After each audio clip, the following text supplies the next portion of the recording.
네, 같이 말씀 나누겠습니다. 우리 지난주 주일날 설교 제목은요, 두 가지 시선이었습니다. 오늘도 그 본문의 뒷부분을 같이 나눴는데요. 우리가 인생을 살아가면서 두 개의 시선이 있죠. 하나는 내가 내 인생을 보는 시선이 있죠. 그것 때문에 우리는 굉장히 어려워해요. 내 인생을 내 시선으로 보니까 지금 일어나고 있는 문제, 어려움들이 해석이 되지 않는 거죠. 사실은 인생이 해석이 돼야 내 인생의 앞에서 하나님이 어떤 말씀하시는지를 알 수가 있는데, 내 인생이 해석이 되지 않으면 참 어려운 거죠. 우리가 이 땅을 살아가면서 제일 어려운 게 그거 같아요. 지금 일어나고 있는 이 문제가 해석이 되지 않는, 다시 말해 더 쉬운 말로 하면 이해가 안 되는 거예요. 왜 이런 문제가 나한테 있나? 그러면 어떤 시선으로 봐야 되냐면 하나님의 시선을 봐야 되는데, 우리는 이 하나님의 시선을 보기가 굉장히 어렵다는 거죠. 우리는 예수는 오래 믿었는데 왜 이렇게 하나님의 시선을 보는 것이 어려울까? 결론은요, 오늘 설교한 마지막에 있는 것처럼 내가 안 죽어서 그래요. 우리가 변화된다는 것은 뭐냐면요, 사람은 안 변하죠. 근데 누가 그 얘기를 만드는지는 모르는데 철들면 죽어. 사람이 변하면 죽어. 예, 맞는 말이에요. 누가 만들었는지는 알 수 없지만 정말 진리 같은 말이에요. 왜냐하면 뭔가를 깨달으면, 변하게 되면 죽는 거죠. 근데 유다가요, 그 이야기를 오늘 본문에도 하는 거예요. 내가 죽겠다는 이야기를 하고 있는 거거든요. 근데 그의 시선이 변하니까 내가 죽는 것도 어렵지가 않은 거예요. 예전 같으면 요셉을 위해서 아니면 베냐민을 위해서 죽을 형들이 아니거든요. 문제가 있으면 다 도망갔어야 될 형들인데, 그들이 변하고 있는 것은 무엇이냐면 상황이 변한 게 아니고 그들한테 좀 요구하고 있는 애굽의 총리, 물론 동생이지만 아직 총리로 알고 있을 때 총리가 변하는 게 아니고 자신들이 변하고 있는 거거든요. 그러니까 예수를 믿는다는 것은 결국 저와 여러분이 변하시는 거예요. 옆 사람이 변화되기를 원하는 게 아니고, 내가 변하면 그 사람과의 문제도 해결책이 생겨요. 내가 변했으니까요. 죽도록 둘이 싸우고 있다가 한 명이 변화돼서 그래, 내가 죽을게. 그러면 이 문제는 해결이 되거든요. 근데 우리는 예수를 믿고 있음에도 불구하고 여전히 당신이 변하기를 원하는 거예요. 너 왜 안 변해? 너 예수 믿는데 왜 안 변해? 얘기하니까요, 항상 기억하시죠? 저 한번 가르쳐 보세요. 저 한번 가르쳐 보세요. 예. 손가락질 해보시라고요, 저한테. 이렇게 하면요, 항상 우리가 아는 거 있죠? 하나는 쟤한테 가는데 세 개는 나한테 와요. 항상 기억하셔야 돼요. 그렇다고서 이거 손가락 꺾고서 이렇게 할 수는 없잖아요. 그래서 우리는 언제나 네가 문제야 그러면 하나는 위로 가고요, 하나는 하나님 책임. 하나님 왜 이러세요? 네가 문제야. 그런데 손가락 세 개는요, 항상 나를 가르쳐요. 그러니까 내가 변화되는 것이 참 어려운 거죠. 그래서 성경의 모든 이야기는, 우리 창세기 1장부터 시작해서 창세기 마지막 그리고 계시록까지의 이야기는 결국 우리를 하나님이 변화시키시기 위해서 어떻게 하셨는지에 대한 이야기예요. 결국은 사랑이죠. 성경의 하나의 이야기는 사랑이에요. 하나님이 우리를 사랑하신 거예요. 끝까지 사랑하시는 거죠. 근데 우리가 사랑받을 만한 인물인가요? 그렇지 않죠. 그런데 우리를 사랑하신 거예요. 그래서 우리를 끊임없이 하나님의 시선으로 우리를 바꾸고 계시는 거죠. 이것은 한 번에 변하지 않아요. 그래서 우리는 신앙의 삶을 살고 경건의 삶을 살려고 하고 말씀을 읽으려고 하고 기도하려고 하는 거죠. 그걸 통해서 자꾸만 시선이 조금 더 하나님 쪽으로 가는 거예요. 그래서 회개라는 거 아시죠? 회개는요, 내가 가던 길에서 이렇게 돌이키시는 거예요. 가던 길에서. 그래서 우리는 항상 하나님과 등진 상태에서 시작을 했던 거죠. 근데 하나님을 알므로 우리가 다시 하나님께로 돌아가는데 끊임없이 이 시간이 걸리는 거예요. 언제까지요? 하나님과 똑같은 방향을 볼 때까지. 그래서 그것을 성경은 성화의 과정을 우리가 살고 있다고 이야기하죠. 이 땅에서 계속해서 변화되어서 하나님의 시선으로 볼 수 있는 것. 그러니까 오늘 실수해도 괜찮아요. 주님은 내일도 기다려 주실 거고요. 모레도 기다려 주실 거고요. 언제까지요? 우리 생명이 다하는 시간까지. 그러면 뭐 지금 예수 믿을 필요가 있나요? 어떤 분이 그러더라고요. 맨 마지막에 믿으면 되죠. 예, 돌아가시기 전에 믿으셔도 돼요. 근데 문제는요, 그것이 얼마나 어리석은 이야기냐면, 내 평생 내 마음대로 살다가 마지막에 믿으면 되지. 예, 그래도 분명히 하나님 구원하실 거예요. 그런데 어떤 손해를 보시는 거냐면, 평생 동안 이 땅을 살면서 하나님 나라는 경험하지 못하시는 거예요. 하나님 주시는 그 평안함, 하나님 주시는 그 능력, 문제는 있지만 웃고 기뻐하고 평화할 수 있는 것은 한 번도 경험하지 못하시는 거예요. 그러면 그분은 천국에 가서 땅을 치며 후회하실 거예요. 이렇게 좋은 거 내가 인생을 살면서 알았어야지. 이제 그것을 알고 예수 믿고 그런 짧은 드라마를 본 적이 있는데요. 죽기 전에 예수 믿었어요. 그래서 천국 갔어요. 갔는데요, 주님을 만났는데 대면한 거예요. 왜? 조금 전에 믿은 분이시잖아요. 아, 저분이신가 보다. 할 얘기가 없는 거예요. 여러분은요, 가셔서 할 얘기가 많으시잖아요. 내 평생 살아온 이야기, 주님과 동행했던 이야기, 내가 원치 않는 질병으로 고통당할 때 하나님이 어떻게 하셨는지, 그때 주님과 이야기하면서 나에게 보내주신 보이지 않는 그 천사가 얼마나 많았는지를 알면서 얼마나 감격하시겠어요. 그러니까 그것을 평생 주님과 이야기하는 것, 그래서 천국에 가도 없어지지 않는 게 예배이잖아요. 하나님을 찬양하고 경배하고 감사하고 감탄하고. 근데 이제 조금 전에 믿고 오신 분은요, 할 얘기가 하나도 없는 거예요. 딱 하나, 내가 죽기 전에 예수님을 안 거. 그것도 귀하지만 그 땅에서의 하나님의 귀하신 것들은 몰랐던 거죠. 그러니까 우리의 인생은요, 같아요. 예수를 믿지 않고 평생을 사는 거나 예수를 믿으며 이 땅을 사는 거나 인생의 풍파와 환경과 어려움은 똑같이 있어요. 우리가 착각하는 것이 예수 믿으면 문제가 안 생기고 예수 믿으면 병 안 걸리고 예수 믿으면 우리 애들 잘 되고, 아니요, 성경은 한 번도 그렇게 말씀하지 않으세요. 오히려 예수 믿는 것이 고난이고 어려움이고 상처이고 십자가라고 말씀하시죠. 근데 왜 그거 해요? 그걸 통해서 이 땅을 살아가는 여러 가지 문제가 있지만 하나님의 귀하신 나라를 경험하는 것, 그건 성경이 복이라고 말씀하시죠. 이걸 정확히 우리가 이해하지 않으면 우리는 기복적인 신앙을 하게 돼요. 하나님이 복 주시지 않으면, 내 질병을 안 고치시면, 나에게 좋은 거 안 주시면 내가 벌 받고 있나? 아니요. 그렇게 말씀하신 것이 아니라 하나님의 눈으로 세상과 내 문제를 보라고 말씀하신 거죠. 그게 진짜 복이에요. 하나님의 눈으로 볼 수 있는 거. 그러면 어떤 믿음이 생기냐면, 지금 있는 이 문제가 문제로 보이는 게 아니고요. 제가 여러 번 말씀드리는 단어죠. 문제가 문제로 안 보이면 문제는 문제가 아니에요. 아, 참, 이런 말을 어떻게 문제들요, 문제로 안 보면 더 이상 문제가 아니라니까요. 근데 아무것도 아닌 것도 문제로 보면 거기에 우리는 눌릴 수밖에 없어요. 그게 하나님의 시선으로 세상을 보는 것과 안 보는 것의 차이인 거죠. 지난주에 본문에 유다가 그런 얘기들을 하는 거죠. 첫 번째, 한번 읽어보고 시작하죠. 첫 번째, 겉모습이 아닌 내면을 보셔야 돼요. 형제들은 뭐라고 하냐면, 도둑질 안 했습니다. 안 한 거 맞아요. 그런가 자신 있게 얘기하는 거예요. 그런데요, 인생에서 자신 있게 말할 수 있는 게 몇 개나 될까요? 예, 이 형제들은요, 잠시 뒤에 베냐민 짐에서 은잔이 나올 것을 몰랐어요. 모르니까 이렇게 강렬하게 자신 있게 대답하는 거예요. 우리는 도둑질 안 했습니다. 그런데요, 우리의 인생을 어떻게 알 수 있나요? 알 수 없는 게 우리의 인생이거든요. 요즘에 우리가 살고 있는 시대는요, 어떤 일이 벌어질지 예측하지 못하는 시대예요. 얼마나 정신적으로 문제 있는 사람들이 많은지요. 아니, 왜 비행기가 내리지도 않았는데 그 문을 열고 나가려고 할까요?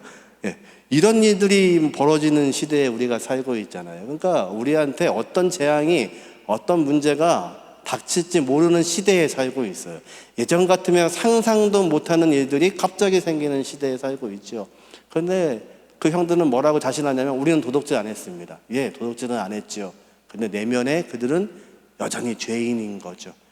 예수 믿는 사람들이요, 사실은 이 문제에 굉장히 걸려 있어요. 한동안 어느 교수님은요, 그런 얘기 하셨어요. 한국의 교회가 담배 안 피는 거, 예수 믿으면 담배 끊어야지. 그래서 담배는 끊었어요. 그런데 여전히 더 큰 죄들은 가지고 있어요. 그리고 담배 끊은 거 하나 가지고 내가 예수 믿는 증거라고 평생을 갖고 사는 거예요. 이게 얼마나 큰, 담배 피는 게 문제가 아니고 하나님 앞에 서 계셔야죠. 어느 교회, 제가 아는 목사님, 친구 목사인데요, 개척한 지 얼마 안 된 교회였어요. 그랬더니 예배가 끝나고 나면 남자 성도들이 갑자기 싹 사라지더래요. 어디 갔나 했더니 예수 믿은 지 얼마 안 된 사람들이라 1시간 동안 담배 안 피는 게 아니라 곤욕스러웠던 거예요. 예배가 딱 끝나면 옥상에 올라가서 다들 피고 다 내려오는 거예요. 그래서 그 목사님이요, 죄송합니다, 제가 흡연실을 하나 만들겠습니다 그랬대요. 그분들 담배 끊었을까요, 안 끊었을까요? 당연히 끊었겠죠. 그러니까 그게 문제가 아니라는 거예요. 그게 거룩해진 게 아니라 하나님과의 온전한 관계 속에 있으면 잘못된 건 당연히 하나씩 없어지는 거죠. 그런데 그거를 면죄부 삼으면 안 되는 거예요. 내가 담배 끊었으니까 이제 하나님의 백성이야. 그걸로 면죄부 받고 나머지 더 많은 죄들을 짓는 게 우리의 모습이었다는 거예요. 한 가지 예이지만 우리가 그렇게 살아왔던 거죠. 그래서 이 첫 번째, 겉모습만 가지고 우리는 죄가 아니라고 고백하고 있는 형들에게 발견되는 은잔, 똑같은 단어라고 했죠. 은잔이 발견되다. 하나님이 우리에게서 죄를 찾으셨다. 똑같은 단어를 쓰고 있어요. 그랬더니 유다가요, 두 번째, 변명하지 않고 하나님을 바라봐요. 뭐라고 하냐면, 우리가 변명하지 않겠습니다. 하나님이 우리 속에 있는 죄악을 찾으셨습니다. 지금 총리가 보낸 사람 종을 통해서 베냐민의 짐에서 은잔을 발견한 것처럼 하나님이 찾으셨습니다. 똑같은 단어예요. 우리를 하나님 앞에 보고 있는 거죠. 형들이 바뀐 게 뭐냐면, 이 문제 앞에서 하나님을 보는 거예요. 이게 우리 죄 때문에 그렇구나. 그러니까 뭐라고 하냐면, 우리가 다 종이 되겠습니다. 진짜 변한 거예요. 이게 변한 거죠. 예수를 믿고 변한다는 것은 이런 결단이 있으셔야 되는 거예요. 우리가 같이 죽겠습니다. 걔만 어떻게 그럽니까? 내가 죽겠습니다. 내가 대신하겠습니다. 그게 예수님이 우리에게 보여주신 거잖아요. 우리를 사랑하신 게 주님이시잖아요. 그러니까 당연히 우리가 형제를 사랑하는 게 마땅하다, 안 마땅하다? 마땅하다. 그게 가르침이신 거예요. 주님이 우리를 위해서 죽으셨으니까 그분을 따르고 있다면, 그분을 닮아가고 있다면 우리도 형제를 위해서 죽는 것이 마땅하다. 바울이 그렇게 고백하는 거 당연한 거죠. 그렇게 우리가 살아가는 거죠. 그래서 유다가 하고 있는 것처럼 변명하지 않고 하나님을 볼 수 있는 것, 이게 우리에게는 능력입니다. 그래서 여러분, 기도 제목이 하나 추가하세요. 하나님, 내가 하나님 눈으로 보게 해주십시오. 어떤 문제가 있을 때 내가 판단하기 전에 하나님 눈으로 보시면 어떨까? 저 인간 판단하려고 하는 순간에 하나님 보시면 어떠실까? 그 인간도 하나님이 보시면 이뻐하실까요? 쳐다보세요, 여러분. 내가 미워하고 있는 그 인간도 하나님이 보시면 이쁘실까요? 당연하죠. 이건 당연한 거예요. 근데 하나님 이뻐하고 있는 그 사람을 내가 어떻게 그 인간이라고 할 수 있어요? 손가락질 하시려면 항상 기억하셔야 돼요. 어떻게 해요? 네가 더 문제야. 쟤도 문제야. 넌 3개 더 문제야. 쟤 하나 문제야. 너 3개 문제야. 이게 기억되어서 그 눈으로 보지 않고 하나님의 눈으로 보는 거예요. 그러면 이해하게 돼요. 이해하게 되고 그럴 수도 있지. 그럴 수도 있지. 제가 제 일기책에 제일 많이 쓰는 단어가 그거더라고요. 그럴 수도 있지. 그럴 수도 있죠. 그렇게 말할 수도 있죠.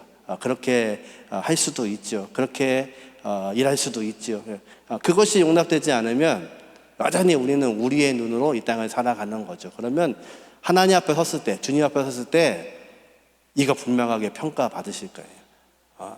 내가 그렇게 안 봤는데 너는 왜 그렇게 봤는지, 그 문제를 가지고 나는 그렇게 안 했는데 너는 왜 그렇게 했는지, 나는 그 사람 미워하지 않았는데 너는 왜 미워했는지 분명하게 그것은 하나님 앞에서 평가받으실 거예요. 두려워하셔야 되는 거예요. 그래서 우리 목자분들이, 우리 목원들이 이것을 인지할 수 있는 시간이 되었으면 좋겠습니다. 마지막 세 번째 같이 있죠. 내가 아닌 타인을 바라보는 거예요. 유다가 지금 변명하고 있는 본문, 오늘도 그랬지만 이 아이, 베냐민은 아이라고 하죠. 아이가 아닌데 왜요? 아버지 눈으로 보는 거예요. 아버지 눈에는 이 아이니까요. 이 아이 데려가야 됩니다. 만약 여기 두시려면 제가 대신하겠습니다. 그러니까 눈이 어떻게 변했냐면 나가 아니라 너가 되는 거죠. 그러니까 예수 믿는다는 것은 너예요. 내가 나의 당위성, 나는 이래서 이런 말을 했어 라고 말하는 게 아니라 당신은 이러니까 이렇게 이야기하시는 거죠. 요즘에 가장 중요한 대화법이 뭔지 아세요? 나라는 단어가 빠지셔야 돼요. 야곱 기억나세요? 나.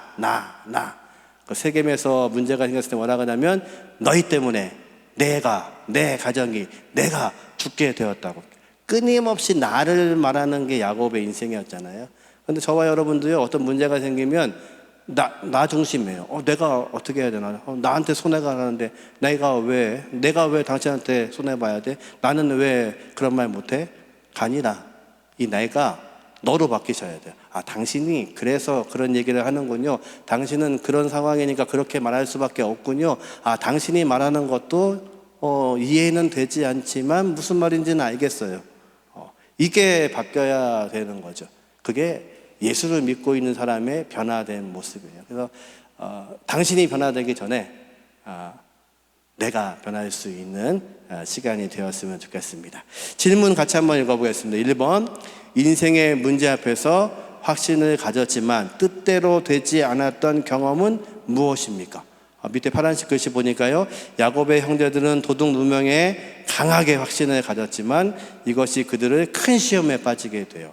뭐라고 했냐면요, 그 은장이 나온 사람 반드시 죽을 거고, 그리고 우리는 다 당신의 종이 되겠습니다. 그렇게 말했어요. 처음에 본문 다시 한번 읽어보세요. 너희가 은잔을 가져갔다고 하니까 만약에 은잔을 가져간 놈이 있으면 그 놈은 반드시 죽고 우리는 다 종이 되겠습니다. 그랬더니 종이 뭐라고 하냐면 아니다, 은잔을 가져간 사람만 종이 되겠다. 요셉이 똑같은 말 하죠. 우리가 다 종 되겠습니다. 요셉이 뭐라고 하냐면요, 아니 그 사람만 종이 되면 돼. 이렇게 유혹이에요. 그러면 형들은 가면 되잖아요. 아버지한테 똑같이 얘기하면 돼요. 우리는 안 했는데 베냐민 그놈이 훔쳤나 봐요. 그러면 할 말이 있는데 형들은 어떻게 하냐면 우리가 라고 얘기하죠. 이게 변화된 거예요. 그래서 가끔 우리는 우리의 인생을 확신할 때가 있어요. 그거 확신해. 이거 하나님이 주신 뜻이야. 가끔 마음 아픈 때가 있어요. 어떤 걸 결정하는데 그런 확신을 가지고 오시는 분들이 있어요. 목사님, 제가 기도했는데요, 이렇게 하는 게 하나님의 뜻이라고 말씀해 주셨어요.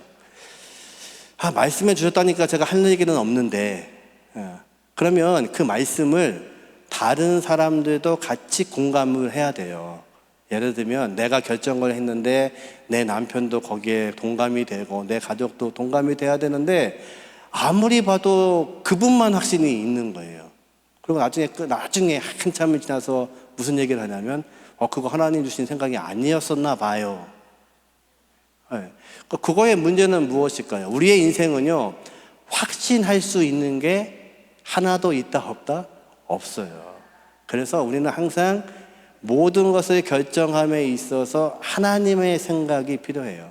그럼 하나님의 생각이 뭘까? 저한테 물으신다면 이런 거예요. 그 문제를 가지고 기도하시면서 여러분의 마음을 하나님이 평안케 하셔야 돼요. 어떤 일은요, 대로가 뚫린 것처럼 다 확신이 있어요. 그런데도 마음이 답답할 때가 있어요. 그런데 어떤 일은요, 문제가 굉장히 많은 것 같은데도 불구하고 마음에 근심이 없을 때가 있어요. 그냥 편하게 자고 편하게 누울 때가 있어요.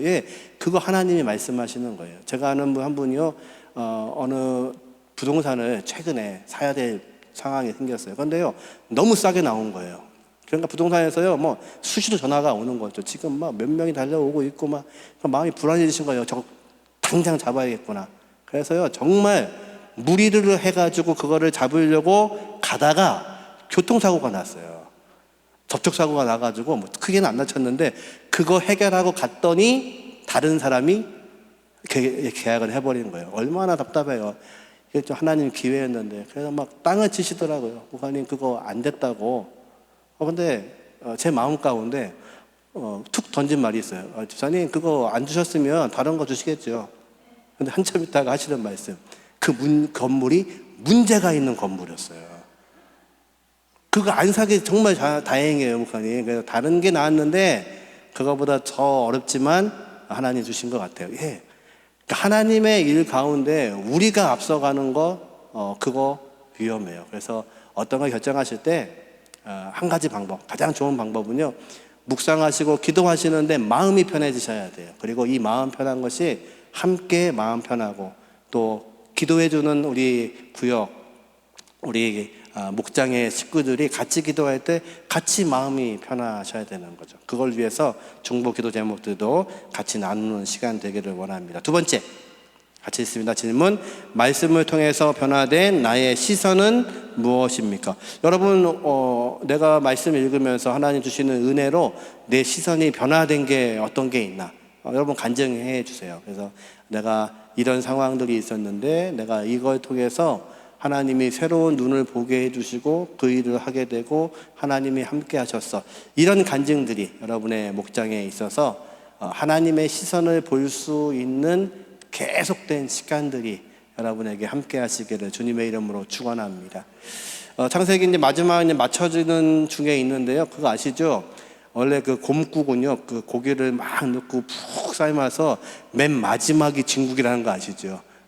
창세기를 지금 쿡 삶고 있는데요. 이제 마지막 부분이에요. 그래서 사실은 지금부터 시작된 마지막 부분이 정말 진국 같은 말씀들이 남아 있습니다. 그 말씀들을 우리 같이 나누면서 대형의 공동체들이 말씀으로 뜨거워질 수 있는 시간 되기를 원합니다. 수련회 준비하고 있는데요. 여러분들 권면해 주시고 우리 가족들 다 참석할 수 있도록, 또 일부분이라도 참석해서 함께 할 수 있도록 해주시고요. 정말 우리 준비하는 총남 또 장로회에서 정말 어려운 결정을 하셨어요. 10,000원. 10,000원이 됐습니다. 그때 제가 속으로 10,000원 그랬거든요. 근데 마음이 뭐냐면요, 다 같이 오시면 좋겠다는 거예요. 그래서 식사도요 6끼를 하는데 한 끼에 6,000원씩 계약하고 왔대요. 7,000원씩 8,000원이에요. 죄송합니다. 그러면 6, 8, 48. 예. 식사비만 48,000원이네요. 예. 그리고 간식도 드릴 거고요. 잠도 거기서 자야 되고요. 여러 팀들도 불렀고요. 예. 굉장하죠. 근데 우리 믿음 좋은 우리 집행부에서는요, 우리 10,000원만 하자. 그리고 다 같이 오면 좋겠다. 그래서 우리 가족들 다 오셔서 여름에 금, 토, 일 휴가 안내도 가능한 날짜잖아요. 금요일 오후부터 오시면 되니까요. 직장에 있는 분들은 함께 오셔서 귀한 시간들을 경험하면 좋겠습니다. 그거 위해서도 우리 목장 모임 시작하실 때 같이 기도해 주시면 좋을 것 같아요. 같이 수련회 위해서 기도하고, 그렇게 기도해야 자꾸 마음이 끌려요. 그래서 같이들 나오셔서 여러분의 목장들 같이 여름에 뜨거운 여름, 또 귀한 여름 보냈으면 좋겠습니다. 기도하겠습니다. 아버지 감사합니다. 오늘도 우리에게 말씀하시고 우리에게 하나님의 귀한 시선을 말씀하시니 감사합니다. 아버지, 내 인생을 살아가는 동안에 내 시선이 아닌 하나님의 시선으로 세상을 볼 수 있도록 은혜 더하여 주옵소서. 하나님의 귀하신 말씀이 우리를 이끌 수 있도록 허락하여 주옵소서. 하나님의 시선으로 우리의 문제와 우리의 인생과 우리의 가정을 보게 하심으로 하나님 주시는 귀하신 은혜들을 경험할 수 있도록 도와주옵소서. 함께 하심을 믿고 감사드리며 예수님의 이름으로 간절히 기도하옵나이다. 아멘. 감사합니다.